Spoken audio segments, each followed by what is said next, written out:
Onídàájọ́ Ọláwọyìn lẹ́yìn tó ti gbọ́ ti tọ̀túntòsì àwọn agbẹjọ́rò lórí ẹ̀sùn náà ṣàlàyé pé kí kálukú sì wà lórí ibi tí ọ̀rọ̀ náà wà lọ́wọ́lọ́wọ́ bó tilẹ̀ jẹ́ pé aṣíwájú àwọn agbẹjọ́rò fún Ṣọ̀ún tilẹ̀ Ògbómọ̀ṣọ́ agbẹjọ́rò àgbà Kúnlé Ṣọbalójú kọ̀ jálẹ̀ láti bá iléeṣẹ́ ìròyìn wa sọ̀rọ̀. Agbẹjọ́rò ti ìmáàmù àgbà ilẹ̀ Ògbómọ̀ṣọ́ amòfin Rasaq Ọláyẹmí Múráínà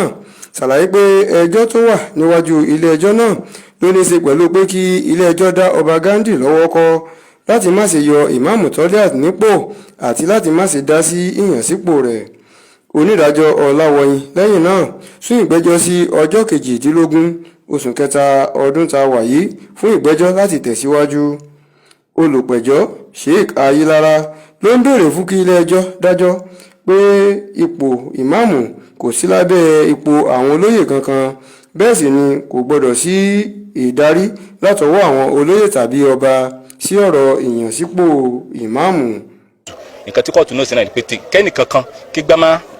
tí kẹ́kẹ́ pé everybody wà níbi tó ṣe wà kẹ́nì kankan má fariwo kó má fa wàhálà kankan. So nǹkan tí kóòtù náà ni pé tí pátìsì ó wà bí wọ́n ṣe wà pé ẹni tó jẹ́ máàmù kó wà ń bẹ̀ kó máa sì máàmù lọ, ẹni tó ti jẹ́ ẹnìkan kan náà tó gbìyànjú láti yọ kúrò lọ́fíìsì títí tí àwọn ò fi gbọ́ application gbogbo wa tí a kó síwájú kóòtù. Bákan náà ló ṣàlàyé pé ilé ẹjọ́ tó jẹ́ ti ọ̀rọ̀ ẹ̀sìn Islam nìkan tí à ń pè ní Sharia court ló lè láṣẹ láti dá sírú nǹkan bẹ́ẹ̀. Láti ìlú Ògbómọ̀ṣọ́, Ṣẹ̀fíù Ọláníyàn ló ń jábọ̀ ròyìn fún iléeṣẹ́ NTA.